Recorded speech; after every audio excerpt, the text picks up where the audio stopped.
नमस्कार. सृजन संपदा आणि ॲडफिस प्रस्तुत अपरिचित टिळक या कार्यक्रमात मी आशय सहस्रबुद्धे तुम्हा सर्वांचं मनपूर्वक स्वागत करतो. 1 ऑगस्ट म्हणजे लोकमान्य टिळकांचा आज 100वा पुण्यस्मरण दिन. मला खात्री आहे तुम्हालाही हेच वाटत असेल की लोकमान्य टिळक म्हणजे काही टरफलांची गोष्ट किंवा केसरी, डेक्कन एज्युकेशन सोसायटीची स्थापना, स्वराज्याची घोषणा यापुरतेच ते सीमित नव्हते, मर्यादित नव्हते. त्या पलीकडेही टिळक एक व्यक्तिमत्व म्हणून खूप काही आहे की जे सर्वसामान्यपणे आपल्यापर्यंत पोचलं नाहीये. त्याच आपल्याला माहीत नसलेल्या टिळकांबद्दलच्या गोष्टी जाणून घेण्यासाठी आज त्या विषयावरती गप्पा मारण्यासाठी आज आपल्याबरोबर आहेत ज्योत्स्ना प्रकाशनचे संचालक आणि टिळक या विषयाचे अभ्यास करणारे श्री विकासजी परांजपे. टिळक आणि आगरकर या प्रसिद्ध नाटकात टिळकांची भूमिका साकारणारे प्रमोदजी पवार आणि भारताच्या स्वातंत्र्य लढ्याचे आणि विशेषतः त्यातल्या महाराष्ट्राच्या सहभागाचे अभ्यासक आणि संशोधक डॉक्टर सदानंद मोरे. मी तुम्हा तिघांचंही स्वागत करतो आणि लोकमान्य टिळकांना पुन्हा एकदा आपल्या सर्वांकडनं नमन करून मी विकासजींना विनंती करतो की त्यांनी आजच्या कार्यक्रमाची सुरुवात करावी. श्रोते आणि सर्व मान्यवर, आज 1 ऑगस्टच्या निमित्ताने हा अपरिचित टिळक हा कार्यक्रम आपण आखला आहे आणि टिळक चरित्रातल्या काही अपरिचित गोष्टी, विशेषतः टिळक चरित्राचे गाढे अभ्यासक डॉक्टर सदानंद मोरे यांच्याकडून, प्राध्यापक सदानंद मोरे यांच्याकडून आपल्याला ऐकायचे आहेत. तर्कतीर्थ लक्ष्मण शास्त्री जोशी असं टिळक चरित्रासंबंधी म्हणाले होते की टिळक चरित्र हे आधुनिक भारतातलं आधुनिक महाभारत आहे. या महाभारताला जशी अनेक कथानक उपकथानक असतात, तर यातल्या काही आपल्या अपरिचित कथांची उपकथांची काही उजळणी सदानंद मोरे सर करतील आणि त्यांचं बोट धरून आपण काही टिळक चरित्रातल्या अपरिचित वाटा धुंडाळाव्यात, असा मुळात या कार्यक्रमामागची अशी संकल्पना आहे. त्याबरोबरच टिळक आगरकर या गाजलेल्या नाटकामध्ये लोकमान्यांची भूमिका करणारे प्रसिद्ध अभिनेते प्रमोद पवार आपल्याबरोबर आहेत. ते प्रत्यक्ष टिळकांची भूमिका जगलेले आहेत आणि त्यांच्या प्रयोगांनाही महाराष्ट्राने चांगला प्रतिसाद दिलाय. मुख्य म्हणजे याचं लेखन दिग्दर्शन विश्राम बेडेकर यांनी केलेलं आहे. त्यांच्या तोंडूनही ती भूमिका जगताना त्यांना काय अनुभव आले हे आपल्याला ऐकायचं आहे. तर मी असं करतो, प्रथम प्रमोदजींनाच विचारतो की या नाटकामध्ये भूमिका करताना बेडेकर सरांबरोबर तुमच्या ज्या काही चर्चा झाल्या, त्यांच्याकडनं तुम्हाला टिळक क्षेत्राकडे बघण्याचं काय नक्कीच काहीतरी नवीन दृष्टी मिळाली असेल, तर ते सगळे अनुभव, प्रयोग करतानाचा एखादा अनुभव असं तुम्ही सांगितलात तर ते सगळं जिवंत होईल असं मला वाटतं. कसं होतं, 82 साल 1982 आणि त्याच्या अगोदरचे 4 महिने हे आम्ही साधारणपणे 4 महिने बेडेकरांच्या ताब्यात होतो. अनेक 50-60 लोकांच्या मधून आमची निवड झाली होती. मी आणि श्याम पोंक्षे भूमिका करणार होतो. साहित्य संघाची ही निर्मिती होती आणि दाजी भाटवडेकर त्यांच्या बरोबरीने सहदिग्दर्शक होते. परंतु वयाच्या 70 मध्ये विश्राम बेडेकर ज्या पद्धतीने आम्हाला शिकवत होते, त्या पद्धतीने एक वेगळं विश्व आमच्या समोर उभं राहत. हे नाटक रंगभूमीवर यायच्या अगोदर सुद्धा अनेकांनी तो प्रयत्न केला होता, पण ते होऊ शकलं नव्हतं. पण त्या अगोदर बेडेकरांचं या नाटकावरचं प्रेम इतकं होतं की ते 6 वेळा त्यांनी त्या नाटकाची संहिता बदलली होती. हे योग्य नाही, ते योग्य नाही, काही गोष्टी बरोबर जुळत नाहीयेत असं त्यांनाच वाटायचं. तेच अभ्यास करायचे आणि ते पुन्हा लिहायचे. आणि अशा पद्धतीने जवळजवळ 20-25 वर्ष त्यांचा त्या नाटकावर अभ्यास आणि पुनर्लेखन चालू होतं. परंतु थोडं अजून मागे गेलं तर लोकमान्य टिळकांच्यावर विश्राम बेडेकरांनी एक फिल्म्स डिव्हिजनसाठी माहितीपट केलेला आहे आणि तो माहितीपट जो केलेला आहे त्याच्यासाठी टिळक सातत्याने वेगवेगळ्या लोकांच्या शोधात होते. जहागीरदारांनी त्याच्यात ती भूमिका केली आहे, पण लोकमान्यांचा पुतळा जो चौपाटीवर आहे, मुंबईच्या चौपाटीवरचा, त्या पुतळ्याला ते अनेक वेळा जाऊन भेटायचे. हे या बाजूने हा पुतळा बरोबर वाटतो का, त्यांचं व्यक्तिमत्व ते स्वतःच सामावून घेण्यासाठी त्या पुतळ्याकडे अनेक वेळा गेले आणि त्यांना एक अँगल असा मिळाला की याच्यामध्ये मला टिळक योग्य दिसतात आणि त्या पद्धतीचा त्यांचा तो फोटो त्या माहितीपटामध्ये वापरला गेलेला आहे. सांगण्याचा उद्देश इतकाच की 50 वर्ष वेगवेगळ्या पद्धतीने टिळकांच्या वरची भक्ती, आगरकरांच्या वरची भक्ती आणि त्याचा परिपाक म्हणून टिळक आणि आगरकर हे नाटक आलं. वा. खर तर त्यांची भक्ती आगरकरांच्यावर जास्त हे त्यांच्या मनोगतामध्ये त्यांनी व्यक्त केलेलीच आहे. परंतु टिळक आणि आगरकर हे लिहित असताना किंवा अभिनीत करत असताना मला त्याच्यात हे जाणवायला लागलं की त्यांची भक्ती जरी त्यांच्यावर असली तरी टिळक हे विचारांनी त्यांच्याकडे असलेल्या सगळ्या साधनांनिशी इतके उजवे ठरत होते की आगरकरांचं पात्र थोडं डाव्या बाजूला जात. याचं कारणच असं होतं की हिंदू धर्म आणि त्याच्याविषयीचे त्यांचे आक्षेप आणि टिळकांचा पुढाकार घेऊन आपल्या कायद्याच्या संदर्भातले जी काही सुधारणा करायची ती आपण करूया, आधी लोक सुधारले पाहिजेत मग राजकीय सुधारणा, हे या विरोधातली त्यांची भांडणं जी होती त्याचा परिपाक आम्हाला त्यांनी वेगवेगळ्या पद्धतीने करायला सांगितला होता. त्यांनी ही व्यक्तिरेखा निर्माण करताना लिहिताना म्हणजे ज्याचा आपण अपरिचित टिळक म्हणतोय ते परिचित कुठे होत गेले होते आम्हाला, तर ते त्यांच्या अभ्यासातून त्यांनी जे जे अग्रलेख अभ्यासलेले होते केसरी आणि मराठा मधले त्यातून त्यांनी टिळक उचललेले होते आणि मग आमच्यापर्यंत ती नाटकाची संहिता आली.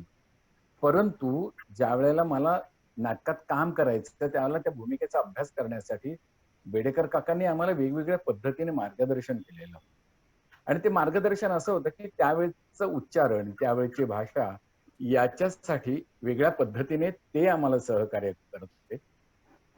माझ्याकडून काही चुका झाल्या उच्चारणाच्या संदर्भात किंवा एखादं पात्र बोलत असताना माझी त्याच्यावरची जी काही प्रतिक्रिया असेल किंवा त्यानंतरचं माझं बोलणं असेल जे त्यांनी लिहिलेलं आहे टिळकांच्या तोंडी ते योग्य पद्धतीने आलं नाही तर ते म्हणायचे मी मूर्ख म्हणून एखादं वाक्य लिहिलेलं आहे का, तुम्ही मी का लिहिलंय त्याचा अगोदर विचार किंवा समोरचा माणूस काय बोलतोय.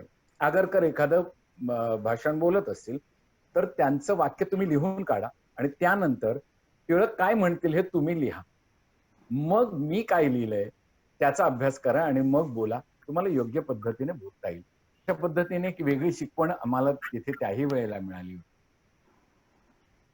एक प्रमोदजी तुम्ही सांगितलं तेव्हा मला आणखी संदर्भ या ह्याच्यात आठवला तेवढा सांगतो आणि मग तुम्हाला एक पुढचा प्रश्न विचारतो की विश्राम बेडेकरांनी सावरकर चित्रपटाची जी पटकथा लिहिली आहे बरोबर ती पुस्तक रूपाने प्रसिद्ध झाली आहे आणि त्यात त्यांनी जो फिल्म डिव्हिजनचा माहितीपटाचा तुम्ही उल्लेख केला त्याच्यापेक्षा एक योग्य वेगळीच माहिती त्यांनी त्यात दिली अशी आहे की त्यांच्या मनात मुळात लोकमान्य टिळकांचा चरित्रपट करायचा होता आणि त्यांना चित्रपटाची पटकथा करायची होती. ती चित्रपटाची पटकथा करण्यासाठी टिळक चित्रपटाचा त्यांनी अभ्यास केला, त्या अभ्यासाचा उपयोग त्यांना माहितीपटासाठी झाला. पण याच्याही पेक्षा ज्याला आपण म्हणतो इंटरेस्टिंग गोष्ट त्यांनी तर अशी लिहिली आहे की लोकमान्य टिळकांवर चित्रपट करावा असं गुरुदत्तच्या मनात होतं आणि गुरुदत्तने खूप खटपट केली होती या चित्रपटासाठी पण तो शेवटपर्यंत होऊ शकला नाही. तर मला हे विशेष वाटलं की एक वेगळ्या धाटणीचा दिग्दर्शक असून त्याला लोकमान्यांसंबंधी चित्रपट करावा असा वाटला. ते जरा मला आता आठवलं म्हणजे त्यांच्या मनात त्यांच्याबद्दलची भक्ती दोघांच्याही बद्दलची अर्थात टिळकांचा अभ्यास करता करता त्यांना आगरकरांच्या वरची भक्ती जास्त ही वाटली. बरोबर. पण आता मला एक सांगा की तुम्ही तेव्हा तालमीवर केल्या त्यातला आवाजाचं उच्चारण संवादाची फेक असं तुम्ही आता काय काय बोललात तर एखादा टिळकांचा एखादा संवाद किंवा एखादे उद्गार त्यांचे जे आजही तुमच्या स्मरणात आहेत श्रोत्यांना ऐकायला आवडतील तर ते जरा त्याचं एक पण या नाटकाने ज्या वेळेला म्हणजे इतक्या वर्षानंतर सुद्धा नाटक बंद होऊन सुद्धा 20-25 वर्ष झालेत पण तरी देखील लोक माझ्याकडे किंवा तुम्ही टिळक म्हणून उभे करताय आम्हाला तर त्यावेळेला पुण्यातल्या एका प्रयोगाची आठवण सांगतो आणि मग ते वाक्य सांगतो.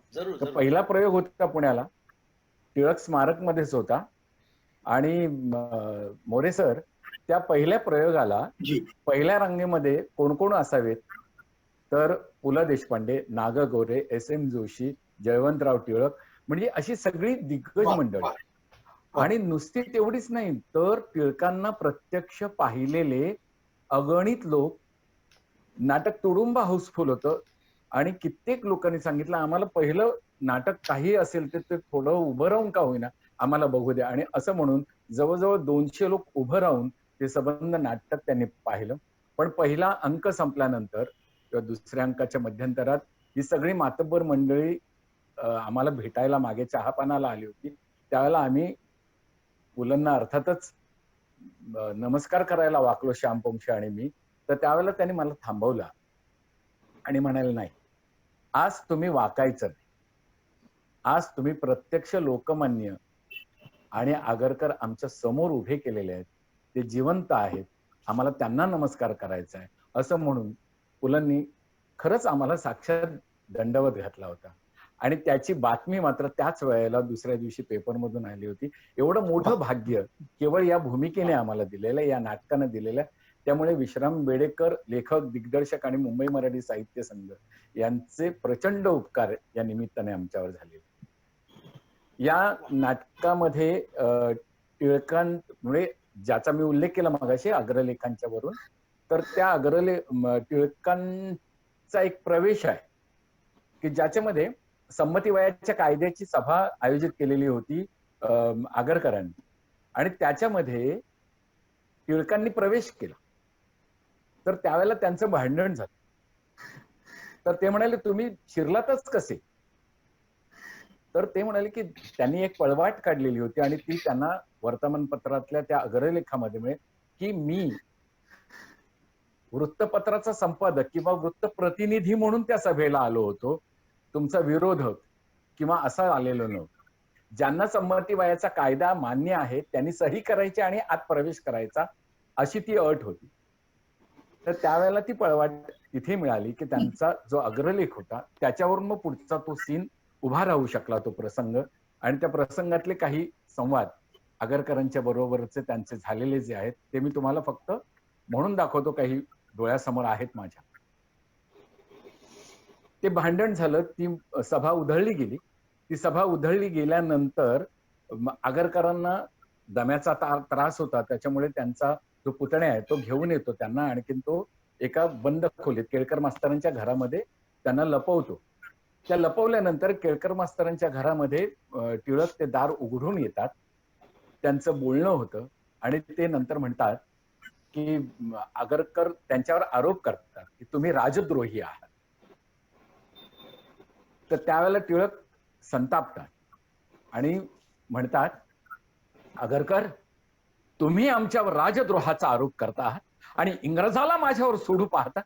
हाड वैऱ्यावर भाडोत्री मारेकरी घालावीत तसे, पण तरीही लोक तुम्हाला जुमानणार नाहीत आणि इंग्रजाला आमच्या हिंदू धर्मात हात घालू देणार नाहीत. त्यांना मुळीच कायदा करून देणार नाही. तुमचं म्हणणं असं आहे की आधी लोक सुधारले पाहिजेत, आधी सामाजिक सुधारणा हवी. अहो, तिला नको कोण म्हणतो, पण आधी माणसाची दुपारची भ्रांत टळली पाहिजे. माणूस जेवला तरच जगेल आणि जगला तरच त्याला सुधारणा सुचेल. म्हणून आधी पोटभर जेवून जगता येईल हा हक्क माणसाला हवा. त्यासाठी आधी राजकीय सुधारणा हवी, सत्ता हवी. अहो, सत्ता हाती आली की मग आपण आपले कायदे करू. मला मान्य आहे, हुंडा, लग्नाचं वय, अस्पृश्यता असल्या गोष्टींविषयी कितीही कायदे केले तरी ते कागदातच कुसतील. पण एक लक्षात घ्या, अहो, आपण परतंत्र झालो ते सामाजिक दोषांमुळे नव्हे, तर दुसऱ्यांना जिवे मारण्याचा आपण पुरेसा अभ्यास केलेला नाही म्हणून. आगरकर, आगरकर, अहो काय बोलताय हे? या देशाला नवीन नालायकांचे गुलाम बनवण्यापेक्षा तो आहे तसंच गोऱ्यांच्या गुलामांचा राष्ट्र राहिला तरी चालेल. मग आगरकर, तुम्हाला घरबेदे का म्हणू नये? आणि तुम्हाला हा मार्ग दाखवणारे पुढारी थोर गुरुतुल्य कसे हो? अहो, यांना गुरु करणं आणि रस्ता दाखवणाऱ्या पाट्यांच्या फळकुटांना गुरु करणं सारखंच. कारण हे दुसऱ्यांना तिकडे जा म्हणून सांगतील, स्वतः जागचे हलायचे नाही. थांबा थांबा आगरकर, आता आपल्या वारंवार भेटी होणं कठीण म्हणून आजच तुमच्याविषयी माझ्या मनात आहे ते सांगून टाकतो. तुमच्याविषयी माझ्या मनात विष नव्हे, वेदना आहे आगरकर. तुम्ही असे नव्हता याची वेदना आठवा. आपण शाळा काढल्या राष्ट्रीय शिक्षण द्यायचं म्हणून. आज त्या संस्थांचे शास्त्री कोण आहेत? सगळे सरकारचे बंदे दास. म्हणजे जिथून प्रत्येक मुलगा राष्ट्र भावनेचा ज्वालामुखी म्हणून निघायला हवा होता, तिथं आता नोकऱ्या शोधणाऱ्या गुलामांचा कारखाना सुरू होता. एकेकाळी आगरकर तुमच्या अंगी त्यागाचं विलक्षण तेज होतं, स्वातंत्र्यप्रियता होती, म्हणून तुम्ही स्वतःच वर्तमानपत्र काढलं. पण नेमकं लिहिण्याचं स्वातंत्र्य गमावून बसला. खोटं. तुमच्या बड्या धेंडांच्या सरकारी वजनाची तुम्हाला गरज, तेव्हा त्यांच्या विरुद्ध लिहायचं नाही. राजे राजवाड्यांची मदत हवी म्हणून त्यांना आणि त्यांच्या इंग्रज रेसिडेंटाला दुखवायचं नाही. सरकारी अनुदान मदत हवी म्हणजे इंग्रजांचे पाय चिपायला हवेतच. अहो आगरकर, खर तर तुमच्यापैकी काही योग्यतेनं सह्याद्री 7 पुळ्याच्या उंचीचे आहेत. या देशात किंवा तरी स्वातंत्र्याची पहाट होईल. त्या दिवशी सूर्य नारायणाचा रथ घोड दौडीनं क्षितिजावर ओढीत आणण्यासाठी यांच्यासारखे जातिवंत तेजस्वी उमदे तुरंग दुसरे मिळायचे नाहीत.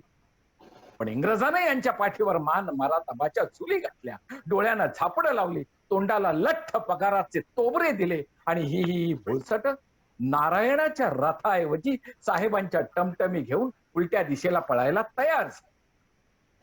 अनेक प्रश्न, पण उत्तर एकच आहे.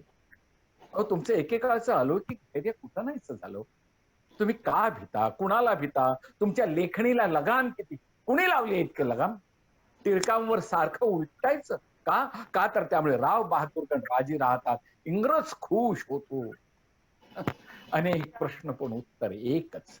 कसंही करून नोकरी टिकवण्यासाठी, प्रोफेसर की राहण्यासाठी, पोटाच्या खळगीसाठी तुम्ही आपली मतं, विचार, स्वातंत्र्य विकून टाकलं गुलामीच्या मोबदल्यात. म्हणून असे भ्याड झालात, लाचार झालात, नादान झालात. आगरकर, आगरकर, अहो अजून जागे व्हा, स्वतःला ओळखा.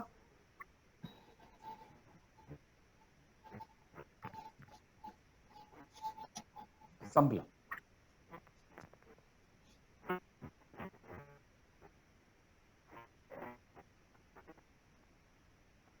विकासजी, तुमचा आवाज नाही येत आहे.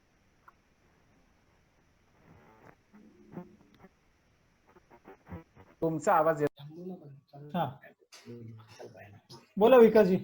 हा बोलतो. प्रमोदजी, आता येतोय का आवाज? हो, हो. अगदी क्लिअर.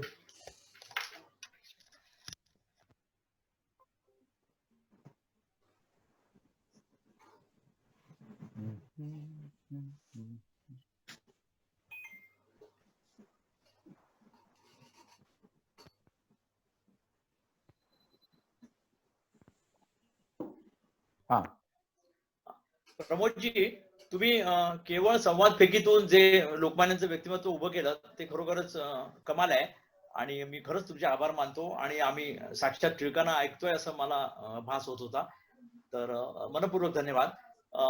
मी आता मोरे सरांना विचारणार आहे. मोरे सर, नमस्कार. नमस्कार. लोकमान्यांची ज्याला आपण आधारभूत म्हणता येतील अशी 3-4 मोठी चरित्र मराठीमध्ये आहेत. धनंजय कीरांचं आहे, नर फाटकांचं आहे. प्रत्यक्ष त्यांच्या सहवासात असलेले नची केळकरांनी 3 खंडात चरित्र लिहिले आहेत. आणखीन काही चरित्र आहेत. तरी नव्याने तुम्हाला लोकमान्यांसंबंधी चरित्र लिहावं असं का वाटलं आणि तुमचं कर्मयोगी लोकमान्य तुम्ही साकारताना नेमकं तुमची त्यामागची भूमिका काय होती असं मला सुरुवातीला तुम्हाला विचारायचं. जी, पहिल्यांदा तुमचे आभार मानतो. आणि एक गोष्ट मुद्दाम मला सांगावीशी वाटते या ठिकाणी की खरं तर माझ्या स्वतःच्या टिळकांच्या अभ्यासाची सुरुवात आणि लेखनाची सुरुवात ही प्रमोदजींच्या नाटकामुळे झालेली आहे. अरे वा. हो हो, मी सांगितलं नसेल कदाचित की अहमदनगरला प्रयोग होता तुमचा, तुम्ही पाहिला अर्थात. आणि दरम्यानच्या काळामध्ये नाटकावर चर्चा सुरू झाली. आता आपण जे म्हणताय तशा प्रकारे यदी फडकेंनी एक भाषण केलं कुठेतरी, त्याचा वृत्तांत आला. आता यदी फडके त्यावेळेला फार मोठे अभ्यासक होते आणि नंतर आमची मैत्री जमली ती केवळ मी या नाटकावरती लिहिलं. त्यांनी चौकशी करायला सुरुवात केली की कोण हा तरुण मुलगा दिसतो, या नवीन, पहिला ऐकलं नाही कधी, सदानंद मोरे कोण आहेत ते. बर. मग त्यांनी माझ्याशी कॉन्टॅक्ट केला मला भेटा म्हणून, आणि मग मी फडक्यांना भेटलो आणि तिथून पुढे आमची मैत्री झाली. तर त्यांना आणि मला जे जाणवलं त्यावेळेला त्यांनी स्वतंत्रपणे लिहिलं, मी स्वतंत्रपणे लिहिलं. माझा पहिला लेख परीक्षणाचा त्यांच्या नाटकात, त्यांच्यापर्यंत ते पोहोचलं नसेल कदाचित, श्रमिक विचार नावाचं एक पत्र असायचं तेव्हा, बर, लाल निशाण पक्षाचं. तर त्याच्यातनं मी लिहायचो आणि त्याच्यात मी असाच मुद्दा मांडला की बेडेकर एकीकडे असं सांगतायत की मी आगरकरांच्या वरचा अन्याय दूर करायला सिद्ध झालेलो आहे आणि त्याप्रमाणे आगरकरांची प्रतिमा मला रंगवायची आहे, आणि प्रत्यक्षात ते अधिक उजळ दाखवतात टिळकांना आणि आगरकरांचं पात्र मागे पडतं आपोआप. तर त्यावेळेला आम्ही टीका केली होती बेडेकरांच्यावरती, मी पण आणि फडक्यांनी पण. नंतर आता लक्षात आलं माझ्या, म्हणजे हळूहळू मी जेव्हा वाचायला लागलो टिळक वगैरे वगैरे, की टिळकांचं व्यक्तिमत्व एवढं जबरदस्त आहे की हे नकळत घडून गेलं. हे काय बेडेकरांनी मुद्दामून केलं नाही. मी म्हटलं होतं की बेडेकरांनी आगरकरांना कात्रजचा घाट दाखवला, म्हणजे म्हणताना म्हणतायत की मी आगरकरांच्या बाजूचा आहे आणि प्रत्यक्षात ते टिळकांची बाजू सांगतायत. हे तसं हे आपोआप घडलेलं आहे. म्हणजे टिळकांचं आकर्षण आणि टिळकांचा पगडा त्यांच्या व्यक्तिमत्वाचा, विचारांचा एवढा असतो किंवा एवढा होता बेडेकरांच्यावर सुद्धा, की ते आपोआप त्यांनी टिळकांना झुकतं माप दिलं. पण हे मी जे पहिल्यांदा टिळकांच्याकडे जे वळालो, त्यापूर्वी निश्चितपणे टिळकांच्या चरित्राचा मी थोडाफार अभ्यास केला होता. आमच्या घरी टिळकांची चरित्र होती वडिलांच्या संग्रहामध्ये, पण खऱ्या अर्थाने मी अभ्यास केला स्वतंत्रपणे, तो नाटकाच्यामुळे केला. हे मला पहिल्यांदा आपल्याला सांगायचंय. आणि त्या अर्थाने ती बेडेकर आणि प्रमोद पवार ही आमची प्रेरणा आहे, ही सांगू मला. असो, तर आपण जे म्हणालात ना, ही सगळी चरित्र अर्थात मी वाचलेलीच आहेत. म्हणजे आधी काही वाचली होती आणि नंतर लोकमान्य ते महात्मा लिहायच्या वेळेला सुद्धा वाचण्यामध्ये आली. मला काय जाणवलं माहिती का, की ज्या वेळेला केळकरांनी चरित्र लिहिलं असेल किंवा शील करंदीकरांनी लिहिलं, नंतरच्या काळात फाटकांनी, नंतरच्या काळात किरांनी, त्या वेळेला त्यांच्या पुढे त्यांच्या काळचा ऑडियन्स होता, म्हणजे वाचक होता. थोडक्यात मुद्दा असा, तर त्या वाचकाच्या भाषेत त्या काळच्या वाचकांना जे, म्हणजे एकूणच लोकांना जे प्रश्न पडले असतील ते प्रश्न समोर ठेवून त्यांनी लिहिलं. आता गंमत अशी आहे माहिती का, की दर 20-25 वर्षांनी हे बदलतं सगळं. नवीन लोक येतात, त्यांचे प्रश्न वेगळे असतात, त्यांची भाषा वेगळी असते, त्यांची विचार चौकट वेगळी असते. हे आपोआप होत असतं. त्यामुळे महापुरुष जे आहेत, म्हणजे एकटे टिळकच नव्हे तर कुणी असेल, तर त्यांची प्रत्येक पिढीने वेगळी चरित्र द्यायला पाहिजे पिढीसाठी. मग त्या पिढीला कळेल की अरे आपला यांचा काय संबंध आहे, आपलं रिलेव्हन्स काय आहे, आपण कशासाठी वाचायचं हे चरित्र, हे त्यांना त्यांच्या भाषेत सांगायला पाहिजे. आज केळकरांचं चरित्र समजा वाचलं कोणी टिळकांच्या बद्दलचं लिहिलं, लोकांना नाही ते भावना, कारण केळकर ज्या पद्धतीने सांगत होते ज्या प्रकारच्या लोकांना, ते लोक वेगळे होते. आताचे लोक 100 वर्षानंतरचे निश्चितपणे वेगळे आहेत. तर मी जेव्हा चरित्र लिहिलं, मी 2 चरित्र लिहिली लोकमान्यांची, एक लहान आणि एक मोठं. ते चरित्र लिहिताना माझ्या पुढे आज जी मंडळी आहे ती होती. मग टिळकांच्यावरती आज जे आक्षेप घेतले जातात, उदाहरणार्थ त्या काळात घेतले जात होते, त्यांनी उत्तर त्यांच्या पद्धतीने दिले असतील, मी माझ्या पद्धतीने दिली. पण मुद्दा असा की हे चरित्र अशा प्रकारे दरवेळेला 20 वर्षांनी 25 वर्षांनी त्याची कुणीतरी उजळणी केली पाहिजे आणि नव्याने ते लिहिलं पाहिजे. दरम्यानच्या काळात नवीन जर काही पुरावे वगैरे आले तर अधिक चांगलं, असं मला वाटलं आणि त्या पद्धतीने मी चरित्र लिहिलं. आणि आता आणखीन एक सांगायचं, ही सगळी चरित्र मी आताच वाचली. आता मी ज्या वेळेला अपरिचित टिळक असं म्हणतो, तेव्हा मला नेमकं काय म्हणायचं असतं, म्हणजे मला असं म्हणायचं नसतं की मी आता जे टिळक सांगितले ते कोणालाच माहित नाहीत किंवा ते त्या अर्थाने अपरिचित नाही. टिळकांच्या त्या पैलूवरती फारसं लक्ष गेलं नाही लोकांच्याकडं, दुर्लक्ष झालं थोडंफार किंवा पुरेसा भर दिला गेला नाही. दुसऱ्या, आणि त्याची कारण कदाचित त्या वेळची परिस्थिती, त्या वेळच्या ऑडियन्सची मनोवृत्ती, त्याची रिसेप्टिव्हिटी वगैरे हे असू शकतं. पण ही गोष्ट खरी आहे की माहिती असतील पण ते थोड्या प्रमाणामध्ये, मग ते अधिक एक्सप्लोर करावं लागतात पुढच्या चरित्र लेखकाला. म्हणून या अर्थाने मी तुम्हाला म्हणालो की हे टिळक चरित्राचे अपरिचित म्हणजे अज्ञात नव्हे. म्हणजे आपण असं वर्गीकरण करूयात की सुपरिचित आणि अपरिचित. सुपरिचित असणारे पैलू लोकांना माहिती आहेत, म्हणजे शेंगा खाल्ल्या, उदाहरणार्थ स्वराज्य माझा जन्मसिद्ध हक्क आहे म्हणाले वगैरे वगैरे, हे सर्वत्र माहिती असतं.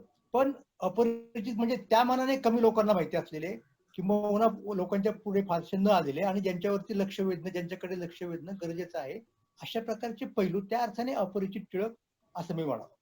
आणि मग हे तुम्हाला टिळकांच्या अगदी लहान वयापासून तर अखेरपर्यंत दिसून येतील की त्या ठिकाणी त्याचे पैलू राहिलेले आहेत, लोकांचे लक्ष दिले गेलेले नाही.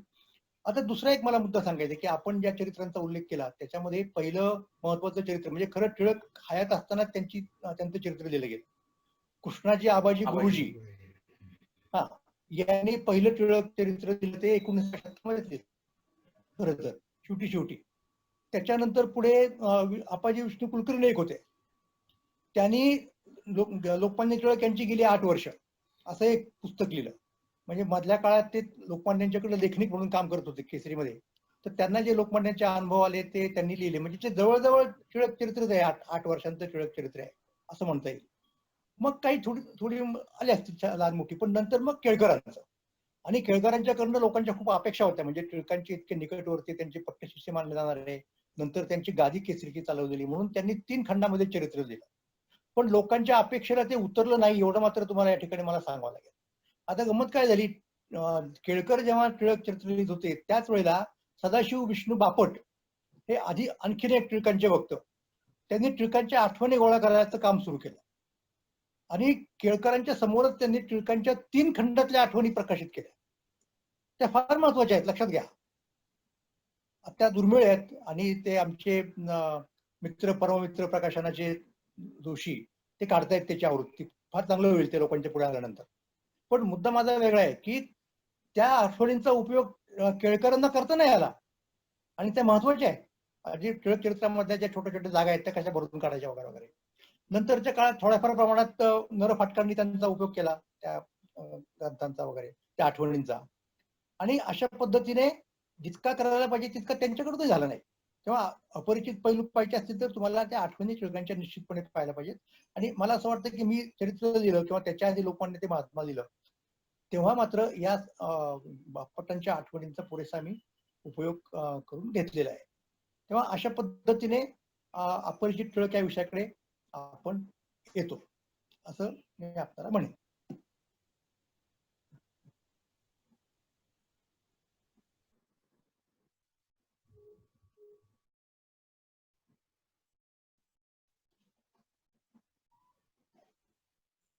विचारा विकासजी. हा सर, तुम्ही आता टिळक चरित्रासंबंधी काही उल्लेख करताना असं म्हणाला, बालपणापासूनच सुद्धा काही गोष्टी लोकांना थोड्या अपरिचित होत्या त्यांच्या. तर तुमच्या चरित्रामध्ये असं आहे की आषाढ पाटी नावाचं काहीतरी एक वाचलं होतं, आणि त्यांना खूपच लहानपणी वाचनाची आवड होती. तर ते जरा श्रोत्यांना जरा आषाढ पाटी हे काय आहे सांगाल का तुम्ही? आणि या अशा ज्या काही आठवणी आहेत बालपणच्या तरुणपणीच्या, त्या एकसलग सांगितल्यात तर जरा. ही आठवण अशी बालपणाची असं नाही म्हणतायत. टिळक थोडे मोठे झाले होते आणि त्यांचं लग्न झालं, म्हणजे त्या काळात लग्न त्या मानाने लवकर होत असत, त्यामुळं लहान असायची मुलं. आणि पद्धत अशी असायची की मुलगी सासरी जाताना परत ती काहीतरी घेऊन जायची आपल्याकडनं, तिकडच्या सासरच्या लोकांना सुद्धा, आणखीन त्या नवऱ्या मुलाला सुद्धा. आणि त्या काळामध्ये पद्धत अशी होती की खाद्यपदार्थ वगैरेच न्यायचे ना, वेगवेगळे करून चांगले पक्वान्न म्हणा किंवा टिकतील अशा प्रकारचे. तर टिळकांनी सांगितलं त्यांच्या सासरवाडीच्या लोकांना की मला असं काय पाठवू नका, मला पुस्तकं पाठवा. आणि मग टिळकांची आषाढ पार्टी अशा प्रकारे पुस्तकातनं झाली. म्हणजे मुद्दा असा की वाचनाची जी आवड होती टिळकांना ते लहानपणापासून होती. त्यांचे वडील मोठे पंडित होते, शाळा खात्यामध्ये ते कामाला होतेच, परंतु संस्कृत तज्ञ होते, व्याकरण तज्ञ होते. आणि लोकमान्य टिळकांचा संस्कृतचा जो पाया होता तो त्यांच्या वडिलांच्या मुळे तयार झालाय. मग पुढे टिळकांना वेगळी काही त्याच्यासाठी तयारी करावी लागली नाही असं आपल्याला म्हणता येतं. तर अशी ती गोष्ट आहे. आणि पुढे तो व्यासंग टिळकांनी सुरू ठेवला. म्हणजे टिळक राजकारणात गेले, टिळकांनी पत्रकारिता केली, परंतु व्यासंग टिळकांनी सोडला नाही, हे टिळकांचं वैशिष्ट्य आहे. आणि त्या व्यासंगाचा उपयोग उलट त्यांनी राजकारणात केला, त्यांनी पत्रकारितेत केला. अग्रलेख लिहिताना ते संस्कृत सुभाषित वापरायचे. हे कुठून आलं सगळं? तर हा त्यांचा व्यासंग सतत चालू होता, त्यांचा ग्रंथसंग्रह अफाट होता, सतत ते पुस्तकं मागवायची. अगदी मंडालेच्या तुरुंगात देखील गीता रस्ते लिहिताना त्यांनी जवळजवळ 300-400 पुस्तकं मागवली होती, भारतातनं आणि बाहेरनं सुद्धा. आणि मग येताना ते पुढे आले आणि पुस्तकाचं पार्सल नंतरच्या जहाजाने आलं. त्या पुस्तकांच्या वरती त्यांचं जेव्हा पण प्रेम होतं. हे टिळकांचं ते तुम्हाला लहानपणापासूनच दिसतं, त्या आषाढ पाटीच्या प्रसंगापासून. पण मुद्दा असा आहे की त्याच काळामध्ये टिळक शिकत पण होते. वडील त्या मानाने लवकर गेले, चुलत्यांनी सांभाळलं नंतरच्या काळात कॉलेजचं शिक्षण वगैरे चालू असताना. आणि डेक्कन कॉलेजमध्ये होते. त्यांची आणि आगरकरांची भेट ही डेक्कन कॉलेजमध्ये. डेक्कन कॉलेजमध्ये त्यांना इतरही काही सहकारी मिळाले, मग पुढे ते त्यांना त्यांच्या उपयोगी आले वगैरे वगैरे. मित्रत्व शेवटपर्यंत. टिळक मैत्रीला फार पक्के होते, हे मात्र या ठिकाणी मुद्दाम सांगायला पाहिजे. तो एक त्यांच्या चरित्रातला महत्वाचा पैलू आहे.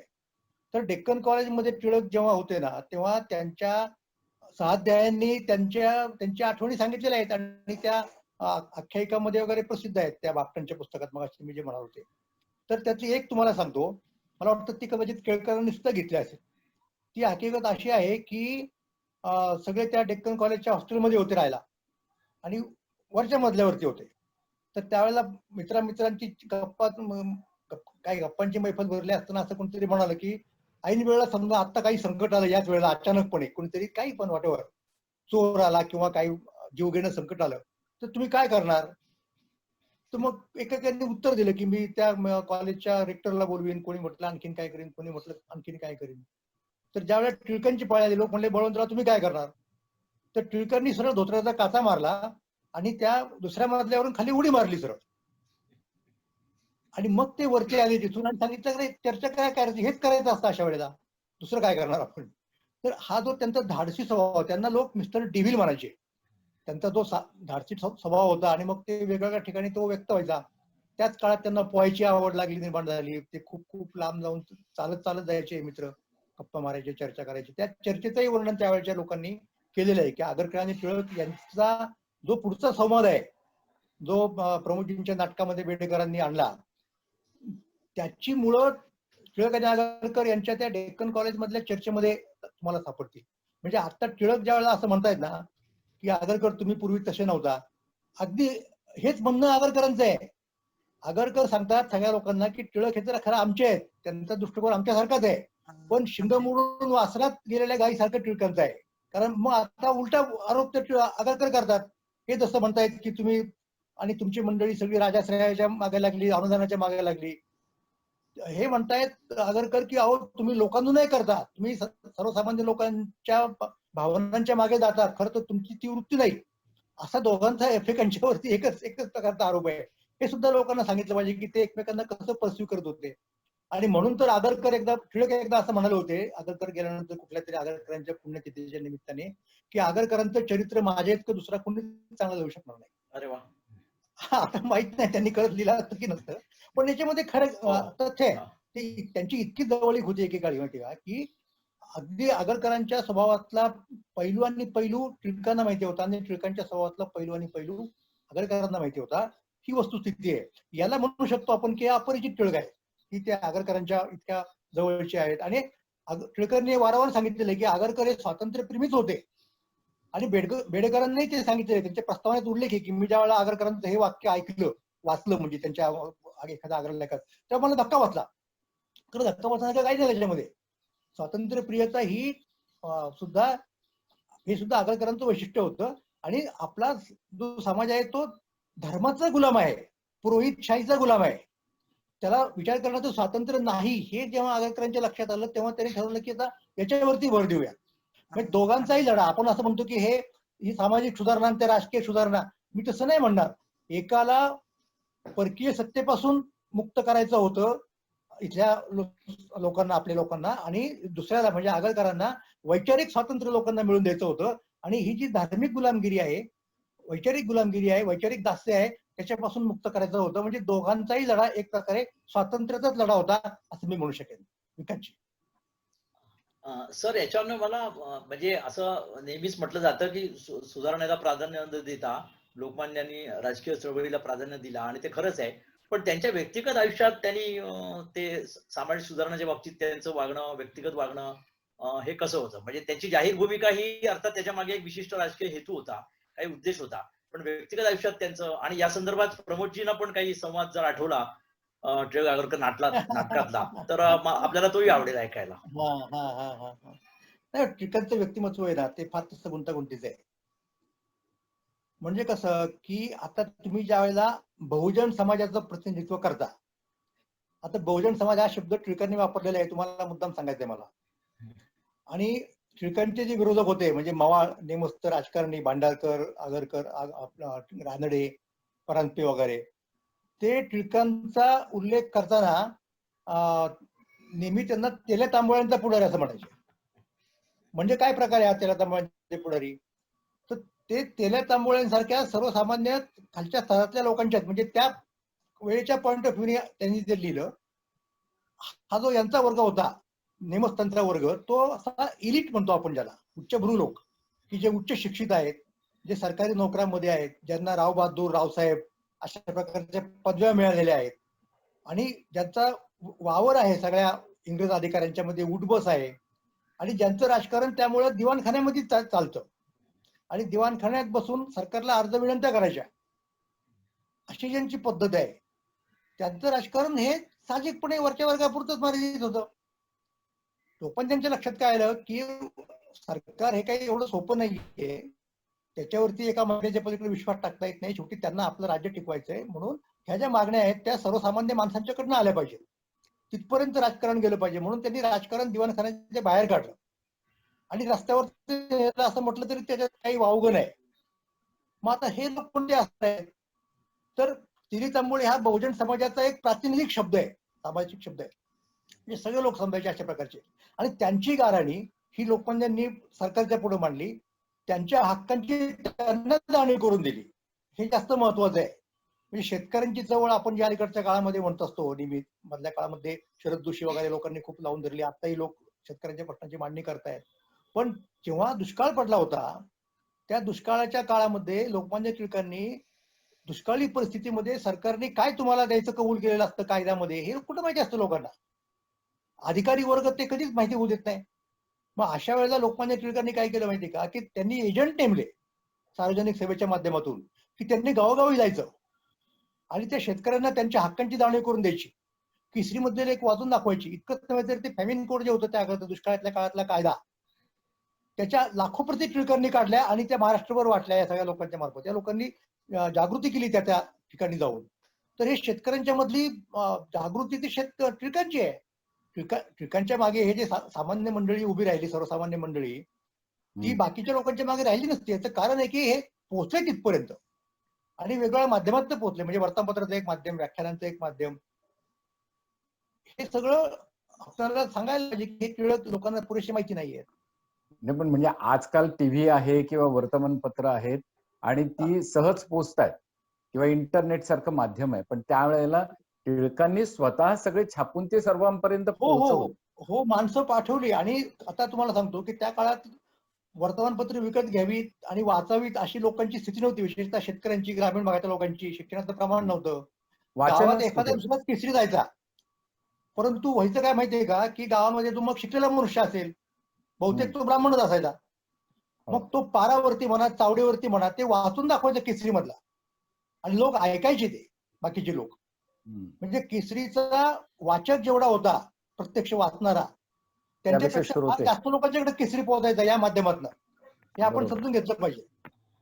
मोरे सर, त्याच्यावर मला एक आठवलं की आज जो वर्तमानपत्र रीडरशिप असा शब्द वापरतात, तो शब्द 1902 साली लोकमान्यांनी एका अग्रलेखात असा वापरला की त्यांनी लोकांना असं सांगितलं की केसरीमध्ये जाहिराती द्याव्यात उद्योजकांनी, म्हणजे केसरी आत्मनिर्भर होईल असं त्यांचं एक धोरण होतं. तर त्यांनी जेव्हा आव्हान केलं तेव्हा त्यांनी त्याला असं म्हटलं होतं की आमचा केसरी जरी खप 5000 असला तरी एक केसरी चावडीवर अनेक जण वाचतात, त्यामुळे तो अनेक वाचकांपर्यंत पोहोचतो. म्हणजे आजचा जो सर्क्युलेशन आणि रीडरशिप असा जो भेद आहे तो त्यांनी तेव्हाच लोकांच्या नजरेसमोर आणून दिला होता.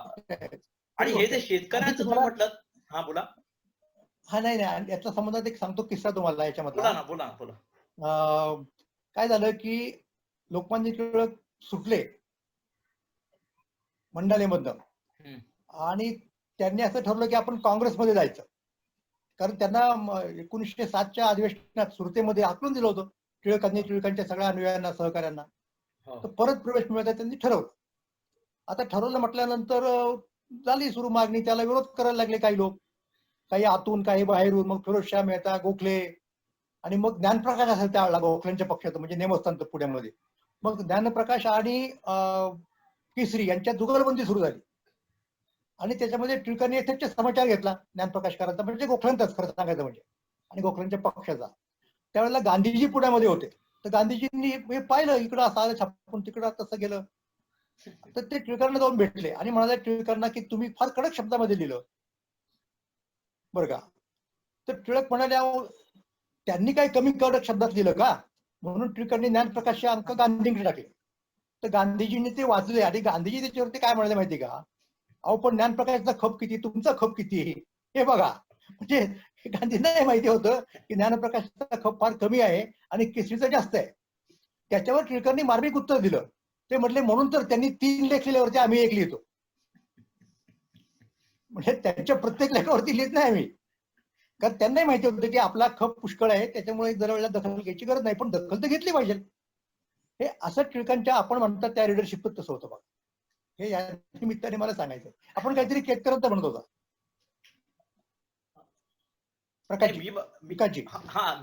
मी मगाशी मुळात प्रश्न असाही म्हणजे अजूनही प्रमोदजींना विचारतो की या ज्या सुधारणा राजकीय वाद झाला त्याच्यात व्यक्तिगत आचरण टिळकांचं काही असं फार कर्मकांड रोज करायचं त्याच्यावरती बोलायचं ना आपल्याला, आपण ते बोलतो इकडनं आलो.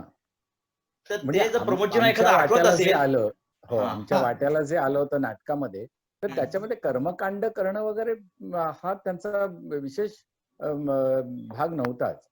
पण जे आवश्यक धर्माचरण आहे ते तर केलंच पाहिजे, हा त्यांचा दंडक होता. बरोबर. आणि त्या संदर्भात खरं तर जास्त मोरे सर सांगू शकते. हो, आपण बोलूयात ना त्या संबंधी. अहो कसं आहे की टिळकांना कर्मकांडामध्ये कोणताच काही इंटरेस्ट नव्हता.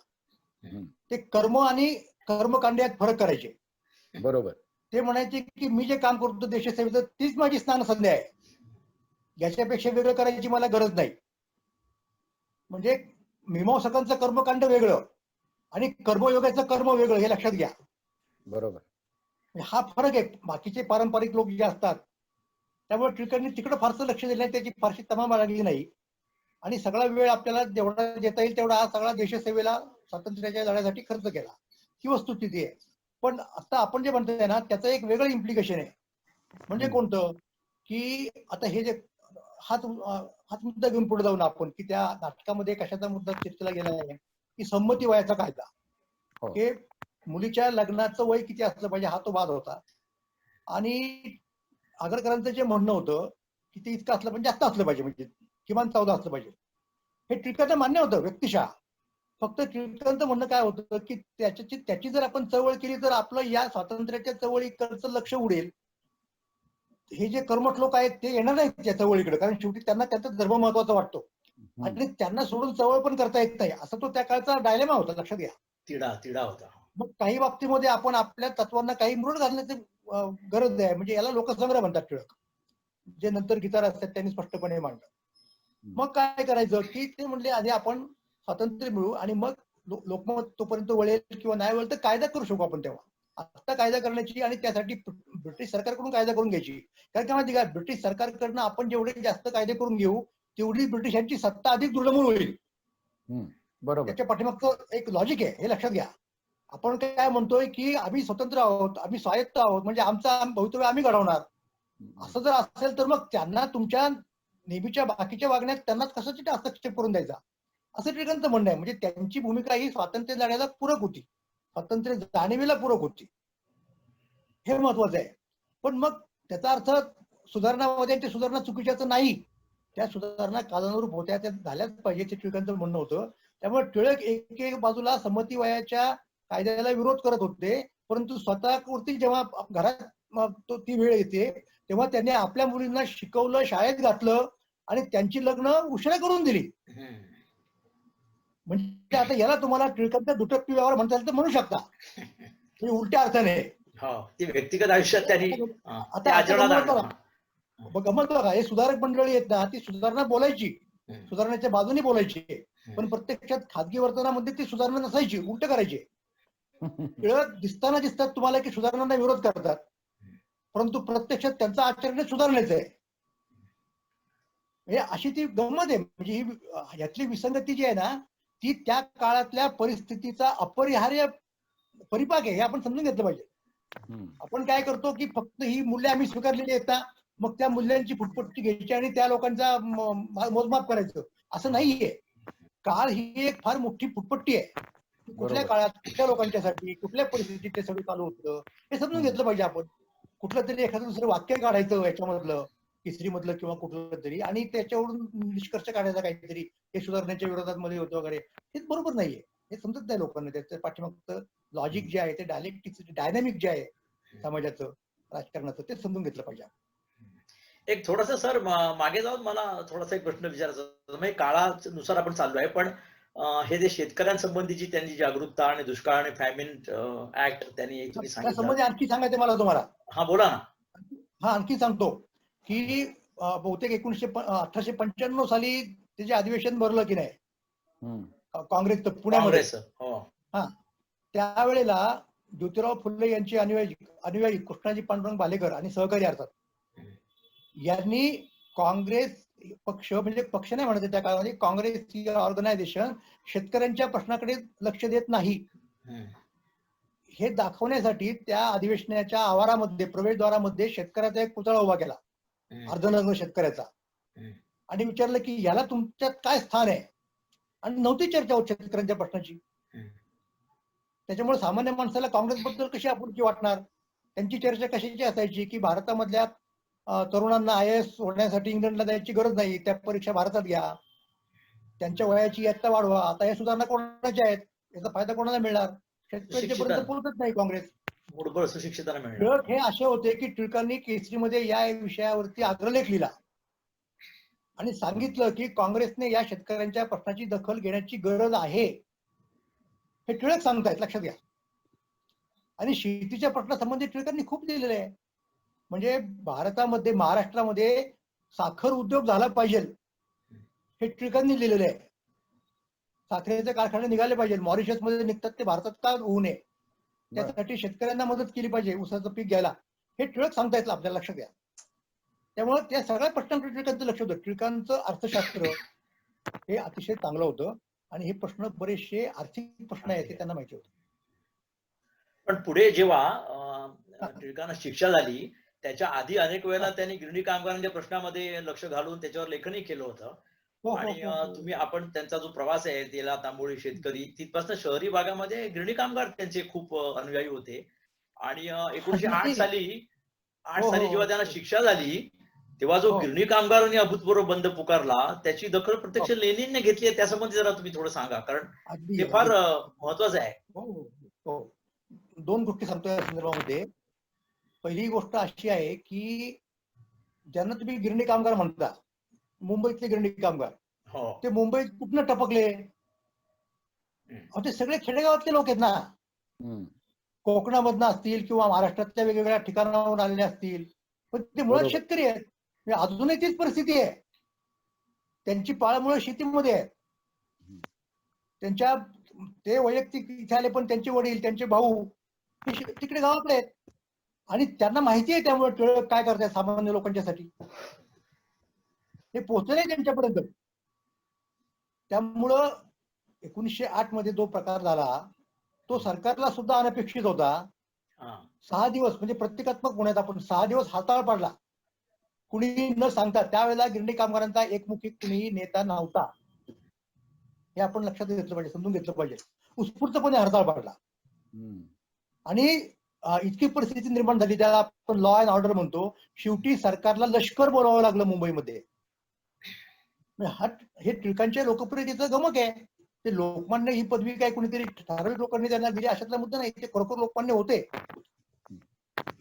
त्याचा अजून एक गमक सांगतो, म्हणजे त्याच्या लोकमान्यतेचं, लोकप्रियतेचं. टिळक गेल्यानंतर त्यांची फार मोठी प्रेतयात्रा निघाली, अंत्ययात्रा निघाली आणि लाखो लोक त्याला जमले होते अक्षरशः. आणि खूप मुसळधार पाऊस त्यावेळेला मुंबईत पडत होता. तर त्याप्रमाणे मोठी हे झाली आणि अनेकांनी वर्णन केलेलं आहे, त्या काळच्या वर्तमानपत्रामध्ये सुद्धा त्याचे उल्लेख आहेत. तर अलीकडच्या काळात काही लोकांनी आक्षेप घेतले की अरे हे काहीतरी फुगून सांगितलं दिसते टिळकांच्या अनुयायांनी वगैरे वगैरे, कारण माध्यमं त्यांच्या हातात होती. तर मी सुद्धा जरा चक्रवलं, म्हटलं अरे काय नेमका प्रकार आहे, आपल्याला कळलं पाहिजे ते. तर नंतर एक गोष्ट लक्षात आली, आपण सगळे नरेंद्र जाधव यांना ओळखतो, सध्या खासदार आहेत. तर त्यांनी आम्ही आणि आमचा बाप हे त्यांचं पुस्तक प्रसिद्ध आहे. तर त्यांच्या वडिलांनी सांगितलेली हकीकत त्यांनी दिलेली आहे त्यांच्या त्या पुस्तकात, ती महत्वाची आहे. त्यांचे वडील त्यावेळेला मुंबईला येऊन राहिले होते आणि नोकरीच्या शोधामध्ये होते. तर असंच ते 1 ऑगस्ट म्हणजे ज्या दिवशी ती अंत्ययात्रा निघाली, त्या दिवशी ते नोकरीच्या शोधात कुठेतरी गेले होते आणि तो शोध करता करता कदाचित मिळाले नसेल आणि घरी परत निघाले. आणि निघाले उशीर झाला घरी यायला खूप. तर त्याचं स्पष्टीकरण त्यांनी लिहून ठेवलंय त्यांच्या त्यावेळेच्या लिखाणामध्ये, म्हणजे दादोबांच्या वडिलांच्या. काय ते म्हणतायत की आम्ही निघालो होतो, परंतु रस्त्यामध्ये टिळकांची अंत्ययात्रा चालली होती आणि त्यामुळे आम्हाला ती ओलांडून पलीकडे जाता आली नाही, एवढी ती लांबलचक यात्रा होती. म्हणजे त्याच्यावरून आता हा नरेंद्र दादोबांचे वडील म्हणजे तटस्थ साक्षीदार आहेत, ते काही टिळकांच्या पक्षाचे नाही आहेत, पत्रकार नाही आहेत, त्यांना काही गोष्ट फुगून सांगण्याची आवश्यकता नाही. त्या नॅचरल याच्यात ते लिहून गेले की टिळकाची अंत्ययात्रा निघाली होती आणि त्याला फार गर्दी होती म्हणून आम्हाला जाता येत आलं नाही पलीकडे, हे ते लिहित आहेत. म्हणजे एवढी टिळकांची लोकप्रियता होती. आता हे सध्या अपरिचित म्हणजे द्यायचं ना त्या अर्थाने, कारण माहित नाही कोणाला. म्हणजे दादोबांच्या चरित्रामधून तुम्हाला टिळकांच्या चरित्राकडे जाता येतं, हे याला अपरिचित टिळक म्हणायचं. पण त्यावेळेला खरोखरच लेनिनने काही अनुयायी याची चौकशी करण्यासाठी पाठवले असं ते होतच म्हणतात. ना, निश्चितपणे. लेनिन हा कम्युनिस्ट होता. त्याला साम्राज्यशाही आवडत नव्हती, कारण साम्राज्यशाही ही भांडवलशाहीचं अपत्य आहे. त्यामुळे जेव्हा आपल्याला भांडवलशाहीच्या विरुद्ध लढायचंय मार्क्सच्या म्हणण्याप्रमाणे, त्यावेळेला आपल्याला जागतिक पातळीवरती साम्राज्यशाहीच्या विरुद्ध लढा उभारला पाहिजे. आणि जे जे अशा प्रकारचा लढा उभारतात तेथे लेनिनला आवडत होते लोक, त्याच्यामध्ये टिळक होते. लेनिनला ही गोष्ट माहिती होती की गिरणी कामगारांनी संप केला 6 दिवस टिळक गेल्यानंतर, म्हणून त्यांच्या चळवळीचा गौरवपूर्ण उल्लेख लेनिननी केलेला आहे. आणि पुढचा मुद्दा तर वेगळाच आहे ना.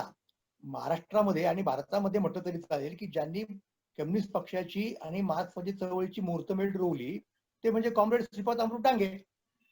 तर डांगे ही प्रेरणा कोणी दिली कामगारांच्यात काम करण्याची? तर ती टिळकांनी दिलेली आहे, लक्षात घ्या. ज्यावेळेला डांग्यांनी सुरुवात केली कामगारांसाठी काम करायची सुरुवात केली, तेव्हा आपण टिळकांनी सांगितलेलं काम करतोय. आणि तुम्ही मगाशी बोलता बोलता जे म्हटलात ना की टिळक इंग्लंडमध्ये जेव्हा गेले होते तेव्हा निश्चितपणे तिथल्या वास्तव्यामध्ये त्यांना सगळ्या आंतरराष्ट्रीय परिस्थितीचा आवाका आला, लक्षात घ्या. तिथली कामगार चळवळ पाहायला मिळाली, तिथला मजूर पक्ष पाहायला मिळाला, तिथले कम्युनिस्ट पाहायला मिळाले, समाजवादी लोक तिथले. त्यांच्याशी त्यांचे फार चांगले संबंध निर्माण झाले.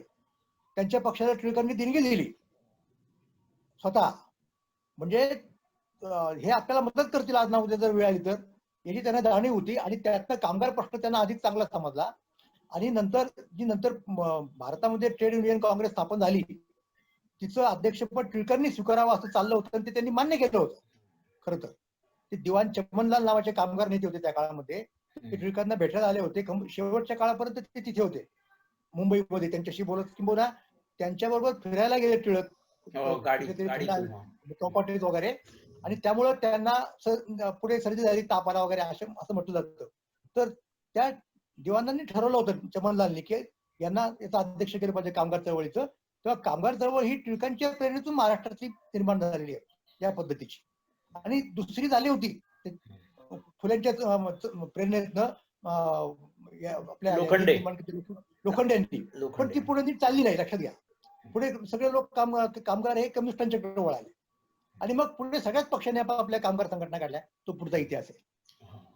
पण तुम्ही जे आता म्हणाला ते लंडनच्या भेटीनंतर टिळकांचे वैचारिक थोडस त्यांचं विश्व थोडं वेगळ्या डावीकडे झुकलं असं म्हणण्यासारखं आहे का? आणि दुसरं म्हणजे एकंदरच मंडाले नंतरच्या त्यांचा जो कालावधी आहे त्याच्यामध्ये त्यांचे सामाजिक विचारामध्ये आपल्याला थोडासा बदल दिसतो. या दोन्ही बाबतीत राजकीय आणि सामाजिक विचारात हे त्यांचे जे बदल आहेत, कारण अनेक वेळा काय होतं की महापुरुषांचे हे म्हणजे महात्मा गांधी संबंधी असं म्हटलं जातं की ते उत्क्रांत होत गेले, सतत बदलत गेले. त्यामुळे कुठलं तरी एक वाक्य कुठल्या तरी वर्षी काढलेलं धरून चालत नाही. तर ही टिळकांची नंतर जी उत्क्रांत होत गेलेली भूमिका सुद्धा लोकांपर्यंत ते सुद्धा एक अपरिचित टिळकाचा भाग आहे असं मला वाटतं. खरा नेता जो असतो ना तो परिस्थितीला फीडबॅक ज्याला म्हणतो आपण घेत असतो परिस्थितीकडनं, आणि त्यानुसार आपला प्रतिसाद हा बदलत असतो. आणि याचं उत्तम उदाहरण म्हणजे टिळक. आता टिळकांच्या नेतृत्वाची सुरुवात पहिल्यांदा पुण्यात झाली, त्यामुळं पुण्यातल्या समाजाचे काही गुणदोष सुरुवातीच्या काळात त्यांना लागले असतील ना, त्याच्यात काही नैसर्गिक आहे. पुढे पुढे ते एक एक मर्यादा ओलांडत गेले. मग अगोदर म्हणायला लागले लोक काही की बाबा हे उच्च वर्गाचे प्रतिनिधी आहेत. आता उच्च वर्ग त्यांच्या मागे होतात, त्याला ते काय करणार. मग पुढे म्हणायला लागले लोक हिंदूचे प्रतिनिधी आहेत. आता हिंदू समाज ज्या वेळेला मार खात होता त्या काळामध्ये दंगलीमध्ये, त्यावेळेला लोकमान्य टिळकांनी त्यांना सांगितलं की तुम्ही तुमचं संरक्षण करा, सरकार काय येणार नाही, कारण सरकारची त्यावेळेला पॉलिसी बदलली होती, तपशिलात मी जात नाही. मग आले लोक त्यांच्या मागं. मग पुढे ज्या वेळेला लोकमान्य टिळकांच्या नेतृत्व आणखीन वाढलं, भारतीय पातळीवरती गेलं, मग त्यांना नॅचरली त्यांच्या लक्षात आलं की हा सगळ्यांचा समाज आहे. आणि मग मुख्यत्वे करून त्यावेळेला जो प्रश्न होता तो हिंदू आणि मुसलमान यांच्यातला प्रश्न होता. हे बऱ्याच लोकांना त्या प्रश्नाची नीट काय त्याला उकल होत नाही. आणि टिळकांच्यावरती शिक्का पडला होता असा त्या 92च्या दंगलीमुळे वगैरे. तर तो त्यावेळेच्या परिस्थितीचा भाग होता. आता ज्यावेळेला टिळक भारतीय पातळीवरून विचार करतात त्यावेळेला त्यांना भारताला एक कुणीतरी राष्ट्रीय पुरुष पाहिजे की नाही, संपूर्ण भारताला मान्य होईल असा. मग तो कोण असेल, आणि ते शिवाजी महाराज असतील, जरी ते महाराष्ट्रातले असले तरी. म्हणून टिळकांनी सुरुवात केली शिवजयंतीची वगैरे इथे केली महाराष्ट्रात, आणि हळूहळू मग ते उत्सव भारतात इतरत्र गेले, विशेषतः बंगालमध्ये, कलकत्त्यामध्ये. रवींद्रनाथ टागोरांनी शिवाजी महाराजांच्यावरची कविता लिहिली आणि टिळकांनी तिकडे जाऊन भाषणं दिली शिवजयंतीवरती, शिवाजी महाराजांच्यावरती. तर त्यावेळेला लोकमान्य टिळकांनी असं स्वच्छ म्हटलेलं आहे, तुम्हाला त्यांच्या त्या संग्रहात पाहायला मिळेल केव्हाही, की शिवाजी महाराजांचा लढा हा जुलमी राजवटी विरुद्धचा होता, विशिष्ट धर्माच्या विरुद्ध नव्हता, हे टिळक म्हणाले. आणि एवढं तोंड लखलं नव्हे. टिळकांचं हे वाक्य अनेक लोकांना माहिती नाही, ते अपरिचित टिळकामध्ये निश्चितपणे येईल. टिळक असं म्हणाले होते की या पुढचा आमचा शिवाजी कदाचित मुसलमानांचेच असू शकेल, त्यांच्यात येऊ शकेल. एवढं म्हणण्याचं धाडस करणारा भारतामधला एक मनुष्य आहे. त्यामुळे त्यांच्या नेतृत्वाची जी वाढ आहे, जो विकास आहे, तो सतत वाढता आहे. मग ते मंडालेमध्ये गेले. प्रबोधनकार ठाकरे यांनी एका ठिकाणी म्हटलेलं आहे की टिळक चरित्र लिहिताना प्री मंडाले आणि पोस्ट मंडाले असा फरक करावा लागतो आपल्याला. टिळक 6 वर्ष टिळकांनी चिंतन केलं, अभ्यास केला, आणखी लक्षात घ्या, ते फक्त राजकारणाचं नाही, ते तात्विक याच्यात गेलेत, खोलीमध्ये गेलेले आहेत. आणि म्हणून तिथनं परत आल्यानंतर आणि टिळकांच्या काही अनुयायांना त्याच्यामुळे आश्चर्य वाटलं की टिळक बदलले असं म्हणायला लागले लोक. का म्हणायला लागले असं? ह्याचं एक कारण असं होतं की टिळक म्हणाले की दुसऱ्या म्हणजे पहिलं महायुद्ध तेव्हा सुरू झालं, त्या महायुद्धात भारताने ब्रिटिश सरकारला मदत केली पाहिजे असं टिळक म्हणायला लागले. आपण परत काँग्रेसमध्ये गेलं पाहिजे असं टिळक म्हणायला लागले. त्यावेळेला त्यांचे काही अनुयायी चकित झाले. त्या अनुयायांना एवढं मोठं डायनॅमिक्स कळत नव्हतं, ते पूर्वीच्याच पद्धतीने पाहत होते. टिळकांच्या लक्षात हा सगळा जागतिक परिप्रेक्ष्य होता, लक्षात घ्या, त्यांच्या दृष्टिकोनाचा. आणि मग त्यांना कळलं की हा जागतिक प्रश्न आहे महायुद्धाचा, मग याच्यामध्ये काय होऊ शकतं, मग आपण काय केलं पाहिजे. हे मग ब्रिटिशांच्या राजवटीचा फायदा त्यांच्या या अडचणीतून कसा घेतला पाहिजे, कुठे त्यांची अडवणूक केली पाहिजे, कुठे सहकार्य केलं पाहिजे, हे टिळक सांगत गेले. ते त्यांच्या याच्यातून सांगत गेले, परिपक्वतेतून सांगत गेले. आणि इंग्लंडला गेल्यानंतर तर मी सांगितलं मग की हा सगळा त्यांना पाहायला मिळाला माहोल. आणि इथून पुढचा जागतिक पातळीवरचा लढा हा एका बाजूला भांडवलशाही आणि दुसऱ्या बाजूला काय म्हणूयात त्याला आपण, साम्यवाद. साम्यवाद हा शब्द त्यांनी किती वापरला कदाचित नसेल वापरला, त्यांच्यामधला आहे. मग आपण काय करायचं, हो समाजवाद, आपण काय करायचं त्यावेळेला, हा प्रश्न त्यांच्या पुढे उभा राहिला. पण त्याच वेळेला त्यांना याचीही कल्पना आहे की अशा प्रकारचा लढा जो इंग्लंडमध्ये उभा राहतो त्याची जशीच्या तशी कॉपी आपण भारतात करू शकत नाही, कारण इंग्लंड हे औद्योगिक दृष्टिकोनातून प्रगत राष्ट्र आहे, तिथे पुरेशी प्रगती झालेली आहे, उद्योगधंदे तेवढे वाढलेले आहेत. आपल्या देशामध्ये तशी परिस्थिती नाही. म्हणून जरी सहानुभूती असली त्या चळवळीला आणि अर्थात कामगारांच्या प्रश्नांना केव्हाही, तरी उद्योग जोपर्यंत उभे राहत नाही तोपर्यंत तुम्हाला कम्युनिझमची भाषाच करता येत नाही, ते निगेशन आहे. आणि त्यासाठी अगोदर एक परिस्थिती विशिष्ट स्तरावरती यावी लागते. म्हणून नंतर ज्या वेळेला काही मंडळी लोकमान्य टिळकांच्यावरती दबाव आणायला लागले, म्हणजे प्रेमाचा दबाव, म्हणजे सकलातवाला वगैरे ही मंडळी होती की तुम्ही भारतामध्ये अशा प्रकारचा समाजवादी पक्ष स्थापन करा किंवा मजूर पक्ष स्थापन करा. तर टिळक असं म्हणाले की माझ्या देशामध्ये कॅपिटल आणि लेबर यांच्यात संघर्ष मला परवडणार नाही, आमच्या देशाला तसं काय करणार नाही मी, हे टिळक करतायत. म्हणजे हे जे परिस्थितीचं सम्यक आकलन आहे ते टिळकांच्याकडे आहे. कुठल्याही एका विचारसरणीबरोबर टिळक वाहून जाणारे नाही, हे आपण लक्षात घेतलं. आता तुम्ही ते कुठल्याही विचारांसंबंधी म्हटला तर त्यांचा सगळा मुख्य भर हा व्यापक जन आंदोलनाकडे होता. आणि काही वेळा त्यांनी काही जहाल प्रयोग पण करून बघितले का, म्हणजे मला की कुठे शस्त्रास्त्रांचं काहीतरी करून बघ, कुठे नेपाळला एखादा कारखाना काढण्यासाठी त्यांनी खाडीलकरांना पाठवलं, हा काही थोडासा अपरिचित भाग आहे, पण त्यांनी एक तो प्रयोग बघितला असं वाटतं मला. टिळक आणि क्रांतिकारक हे पुस्तकच आहे ना खरं तर. म्हणजे फडक्यांनी त्याबद्दल चांगलं लिहिलेलं आहे. त्याच्या अगोदर करंदीकरांनी लिहिलं होतं. मला वाटतं पुस्तक आहे त्यांचंही प्रसिद्ध आहे. त्याच्यामध्ये काय दिसतं आपल्याला, क्रांतिकारक टिळक आणि त्यांचा काळ. हो हो हो. तर त्यात काय दिसतं आपल्याला की टिळकांना स्वराज्य ते मिळवायचं होतं आणि स्वराज्य मिळण्यासाठी जे जे मार्ग आपण हाताळू शकतो, वापरू शकतो, ते त्यातला जो व्यावहारिक असेल तो आपण हाताळायचा. ते पडताळून पाहिजे मार्ग, एक्सपेरिमेंट करायचं त्याचा, हे टिळकांचं म्हणणं होतं. त्यामुळे समजा कुणी जर क्रांतिकार कार्य करत असेल अशा प्रकारे किंवा स्वतः टिळक सुद्धा, तर त्याला पाठिंबा देण्यास टिळकांना काही दिक्कत वाटत नव्हती. हे जे त्यांनी हिंदू धर्माची व्याख्या करताना जे एक कलम घातला होता ना, ते त्यांच्या राजकारणालाही लागू आहे टिळकांच्या. ते कोणतं? साधना नाम अनेकता. हे जसं हिंदू धर्माचं वैशिष्ट्य आहे तसं ते टिळकांच्या राजकीय विचारांचं वैशिष्ट्य आहे की स्वातंत्र्य मिळवण्यासाठी जी 10 साधनं उपलब्ध आहेत ती 10ही मला केवळ ते अमुक अमुक आहे म्हणून मान्य नाही असं नाही होणार. मी ते पाहिल की ते प्राप्त परिस्थितीमध्ये योग्य आहे का, म्हणजे प्रॅक्टिकल आहे का. ते प्रॅक्टिकल आहे असं वाटलं तर मी करेन. म्हणून टिळकांनी हे प्रयोग करून पाहिले. पण म्हणजे खाडीलकरांना त्यांनी तिकडे पाठवलं आणि वासुकाका जोशींना पाठवलं नेपाळमध्ये. कौलाचा कारखान्याच्या निमित्ताने शस्त्रास्त्रांचा कारखाना करायचा हे टिळकांना मान्य होतं. पण मग टिळकांच्या लक्षात एक गोष्ट आली की बलाढ्य ब्रिटिश सत्तेच्या पुढे अशा प्रकारे शस्त्रास्त्राच्या प्रयोगानं स्वातंत्र्य मिळवणं सध्या तरी शक्य नाही. म्हणून मग त्यांनी उलट त्या काळात जे उत्साही तरुण देशभक्त त्यांचं रक्त सळसळतंय, त्यांची तयारी आहे बलिदान करण्याची भारत मातेच्या स्वातंत्र्यासाठी, त्यांना टिळकांनी सबुरीचा सल्ला दिलेला आहे. मग त्यांना टिळकांनी मदत केलेली आहे हे तुम्हाला सांगतो. म्हणजे त्यांची सुटका व्हावी म्हणून मदत केलेली आहे, त्यांना आणखीनही काही पद्धतीने मदत केलेली आहे. पण जेव्हा सल्ला टिळकांना विचारायला जायचे तेव्हा टिळक हेच म्हणायचे की बाबा हे याच्यामध्ये फार मोठा धोका आहे आणि या पद्धतीने तुमच्यासारख्या राष्ट्रभक्तांची आयुष्य वाया जावीत, म्हणजे मातीमोल व्हावीत असं आम्हाला वाटत नाही, असं टिळकांनी सांगितलेलं आहे. कारण त्याच्यामध्ये मग प्रॅक्टिकल मुद्दा आहे. एकदा टिळक असं म्हटले होते, कुणीतरी म्हटलं की आपण बंड करूया, तर टिळक म्हणाले की बंड यशस्वी होईल याची मला 50% खात्री असली की 50% जुगार खेळायची माझी तयारी आहे. पण तेवढी खात्री नसेल तर हा जुगार नाही परवडणार आपल्याला.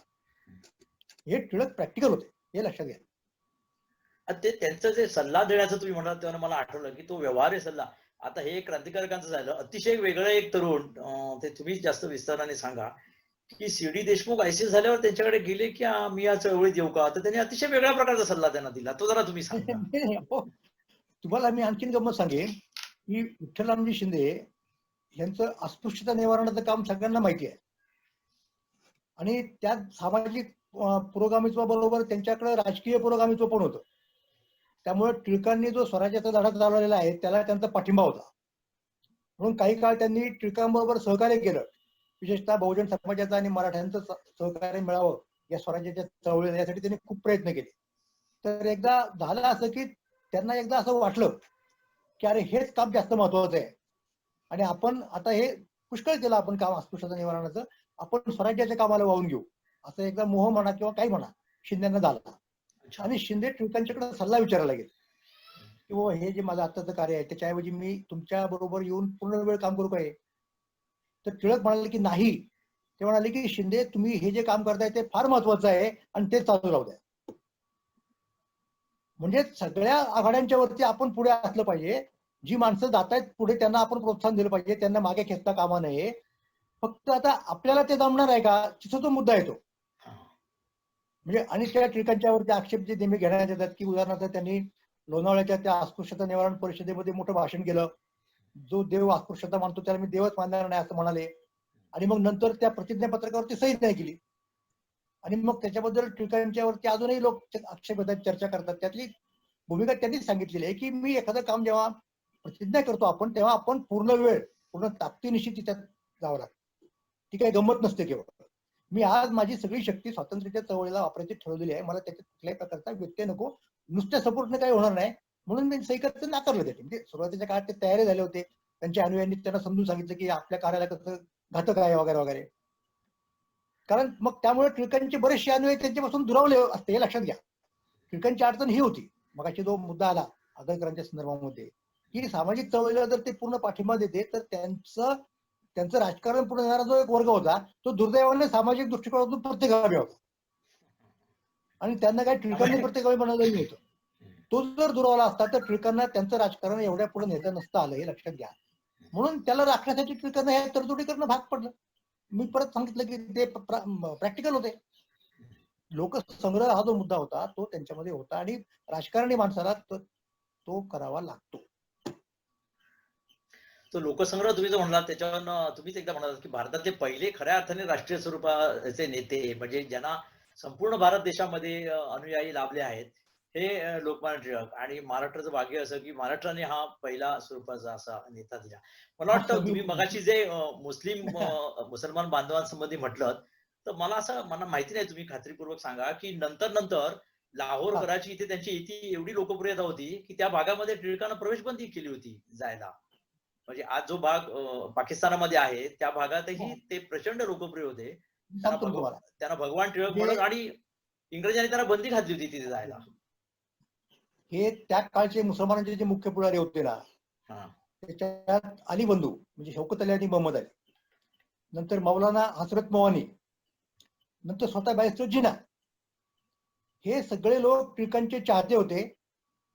शौकत अली वगैरे आम्ही टिळकांचे शिष्य आहोत म्हणायचे. हसरत मोहनींनी टिळकांच्या वरती कविता केलेल्या आहेत उर्दूतनं, गझल रचलेली आहे, आधी रचलेली आहे, टिळक गेल्यानंतर रचलेली आहे. आणि त्यांना नव्हतं असं वाटत की टिळक हे हिंदूंचे पुढारी आहेत आणि मुसलमानांच्या हिताच्या विरुद्ध आहेत म्हणून. आणि लखनौ करारामध्ये टिळकांनी मुसलमानांच्या लोकसंख्येतील प्रमाणापेक्षा अधिक जागा दिल्या होत्या आणि ते टिळकांच्या काही हिंदुत्ववादी शिष्यांना आवडलं नव्हतं.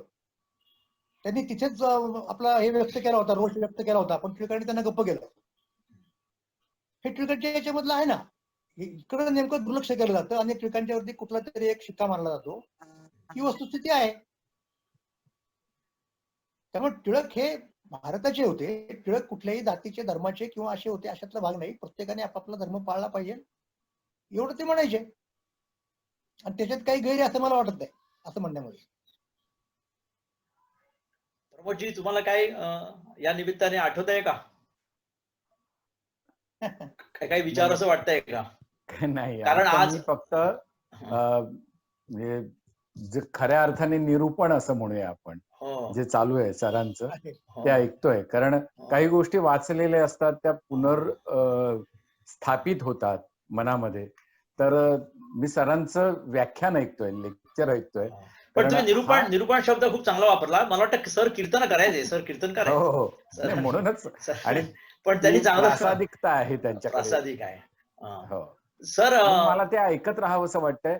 कारण कसं आहे की सोन्याचं वरख लावून सोनं म्हणता येत नाही. मी फक्त टिळकांची भूमिका केली म्हणजे टिळक नाही झालेलो. मला फक्त ते विचार आले आणि मग त्याच्यानंतर त्या विचारातून मी पुढे काम करत राहिलो. जसं तुम्ही ज्या वेळेला गणेशोत्सवाला तुमच्या केशवजी नाईक चाळीच्या शतक महोत्सव झाला त्यावेळेला मला तुम्ही बोलावलं होतं. येऊ शकलो नव्हतं त्यावेळेला. पण ही पुनस्फूर्ती आठवत राहणं, जागवत राहणं या निमित्ताने हे फार महत्वाचं आहे असं मला वाटतं. आणि सरांच्या माध्यमातून अपरिचित असलेले टिळक मला पुन्हा एकदा, जरी मी वाचलेले असले तरी ते पुनरुज्जीवित झालेले आहेत माझ्या मनात, पुन्हा एकदा वेगळ्या अर्थाने जिवंत झाले. नाही, ही केवळ तुमची भावना नाही, सगळ्या श्रोत्यांचीच भावना आहे. सर, आता हे जरा आज या 1 ऑगस्ट निमित्ताने, कारण आज या गोष्टीला टिळकांच्या निधनाला 100 वर्ष होत आहेत. तर हा जो अपरिचित टिळक हा सगळा भाग आपण सांगितला, तर आणि त्यातल्या अनेक गोष्टी अपरिचित अशा सांगितल्यात. तर शेवटी आज महाराष्ट्रात आज वेगळ्या प्रकारचं वातावरण आहे आणि कदाचित हे नसतं कोरोना सारखे, तर ह्याच्यापेक्षा जोरात आपण टिळकांचं पुण्यस्मरण केलं असतं. अजूनही पुढे वर्षभर ते करत राहू. पण या निमित्ताने या चर्चेचा समारोप तुम्हीच करावा असं मी तुम्हाला. हो, मी असं म्हणेन की ती जी शताब्दी आहे त्यांच्या स्मृतीची, ती साजरी करायची आपली राहून जाते या कोरोनामुळं. पण कोरोनाचं संकट दूर झाल्यानंतर आपण ती भरपाई करूयात ना. उत्तम. आणि त्या भरपाईतल्या याचा एक आठवणीचा भाग म्हणून मी सांगतो की मागच्या सरकारचे जे मुख्यमंत्री होते महाराष्ट्रातल्या, देवेंद्र फडणवीस, त्यांनी असं आश्वासन दिलं होतं की दिल्लीमध्ये जे महाराष्ट्र सदन आहे, महाराष्ट्र सरकारने उभारलेलं महाराष्ट्रातल्या लोकांच्यासाठी, त्याच्यात चांगले थोर लोकांचे पुतळे आहेत. त्याच्यामध्ये ज्योतिरावांचा पुतळा आहे, शाहू महाराजांचा आहे, शिवाजी महाराजांचा असणार आहे. तर त्याच्यात लोकमान्यांचा पुतळा नव्हता, नाही, तर तो उभारण्याची त्यांनी घोषणा केली होती, बसवण्याची. तर त्याची या निमित्ताने मी महाराष्ट्राला आठवण करून देतो. आणि शताब्दी हे अतिशय योग्य, उचित अशा प्रकारचा कालखंड आहे त्यासाठी. म्हणून या निमित्ताने या वर्षी, म्हणजे हे वर्ष आपण आता पोस्टपोन करतोय आपोआपच, या काळामध्ये वर्ष 2 वर्षामध्ये महाराष्ट्र सदनामध्ये लोकमान्य टिळकांचा पुतळा बसवण्यात यावा. म्हणजे लोकमान्य टिळकांनी त्यावेळेला, मगाशी तुम्ही जो मुद्दा बोलता बोलता राहून गेला सांगायचा आपला, की भारतीय पातळीवरचे पहिले नेते, राजकीय नेते लोकमान्य टिळक आहेत. लोकमान्य टिळकांच्या अगोदर किंवा त्या काळात सुद्धा संपूर्ण भारतात ज्याला मान्यता आहे आणि प्रत्येक भारताच्या कोपऱ्यामध्ये ज्याचा कुणी ना कुणी अनुयायी आहे असा पुढारी नव्हता. लोकमान्य हे पहिले. त्यामुळं महाराष्ट्राची जी आधुनिक महाराष्ट्राची जी आयडेंटिटी आहे, त्या आयडेंटिटीचा लोकमान्य टिळक एक भाग आहे. महाराष्ट्राची सामाजिक आयडेंटिटी फुल्यांनी निर्माण केली आणि महाराष्ट्राची राजकीय आयडेंटिटी ही लोकमान्य टिळकांनी निर्माण केली. त्यामुळे दोघांचेही पुतळे तिथे असण्याची गरज आहे. फुल्यांचा बसलेला आहे आणि लोकमान्य टिळकांचा बसवलं पाहिजे, हे मला या निमित्ताने सांगावंसं वाटतं. आणि हा समारोप आहे माझा. तुम्ही सगळ्या लोकमान्यांच्या चाहत्यांची, अनुयायांची भावनाच व्यक्त केली आहे आणि मी पण ती गोष्ट व्हावी असं मनापासून इच्छितो, आपण सगळेच. आणि मनापासून धन्यवाद सर तुम्हाला. खूप छान विवेचन तुम्ही केलं. धन्यवाद. Thank you so much.